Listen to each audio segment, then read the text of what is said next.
প্রিয় দর্শক, আজকে আমাদের আলোচনার বিষয় হচ্ছে শ্রীলঙ্কা এবং বাংলাদেশের যে চলমান ম্যাচ আছে এই ম্যাচটা নিয়ে। বাংলাদেশের আজকে পারফরমেন্স ব্যাটিংয়ের দিক দিয়ে যদি আমরা চিন্তা করি, প্রথমে যে ওপেনিং ব্যাটসম্যান ছিল আমাদের তানজিদ তামিম এবং পারভেজ ইমন, দুইজনেই খুবই খারাপ খেলছে। ঠিক আছে, প্রথম 2 ওভার ওরা টোটালি মেডেল খাইছে। এই 2 ওভার কিন্তু বাংলাদেশকে ব্যাকফুটে ফেলে দিছে। মূল খেলাটা ব্যাকফুটে পড়ার মূল কারণ হচ্ছে এই 2টা ওভার।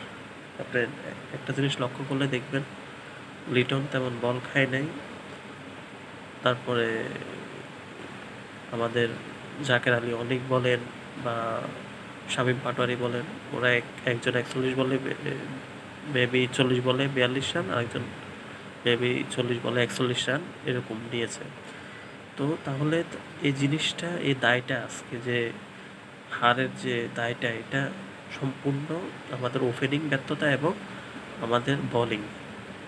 আমরা বোলিংটা যতই ভালো বলি, কিন্তু বাংলাদেশের বোলিং সত্যিকার অর্থে ওইরকম আশানুরূপ ভালো না। এখানে কয়েকটা জিনিস আমাদের দায়ভার আমাদের ম্যানেজমেন্টকে নিতে হবে। তার মধ্যে অন্যতম হচ্ছে, যেহেতু এটা টি-20 বিশ্বকাপ, অবশ্যই ম্যানেজমেন্টকে চিন্তা করা উচিত ছিল যে আমাদের যে বোলারগুলা, যেমন মোস্তাফিজ, তাসকিন, শফিউল, এগুলাকে বা তানজিদ সাকিব, এগুলার সাথে আমাদের যে শ্রীলঙ্কা বলেন, পাকিস্তান বলেন, ইন্ডিয়া বলেন, এরা মোটামুটি অনেক ম্যাচ খেলছে। সিরিজ বলেন বা এমনিতে বিভিন্ন বড় টুর্নামেন্টে এদের বল এরা মোকাবেলা করছে। সুতরাং এখানে অন্ততপক্ষে তাসকিন এবং মুস্তাফিজকে রেখে নতুন কোনো উদীয়মান ফেস বোলার নিয়ে আসা উচিত ছিল এই টি-20 বিশ্বকাপ উপলক্ষে। ঠিক আছে, এটা ম্যানেজমেন্টের ব্যর্থতা বলবো। যেমন শ্রীলঙ্কা, ওদের দলেও নতুন কয়েকটা বোলার দেখা গেছে, নতুন না হলেও ওরা খুবই ভালো করছে। ঠিক আছে, ওরা বেশি ম্যাচ খেলে নাই মেবি।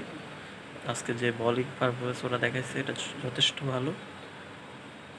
যদি জাকের আলী অনেক এবং শামীম পাটোয়ারি পার্টনারশিপটা না ধরতো, তাহলে বাংলাদেশ 100 রানের আগেই অল আউট হয়ে যেত, এটা একদম শিওর। লাস্টের দিকে ওরা দারুণ বল করছে, যে কারণে বড় কোনো শট খেলতে পারে নাই। জাকের আলী অনেক বলেন বা শামীম পাটোয়ারি বলেন।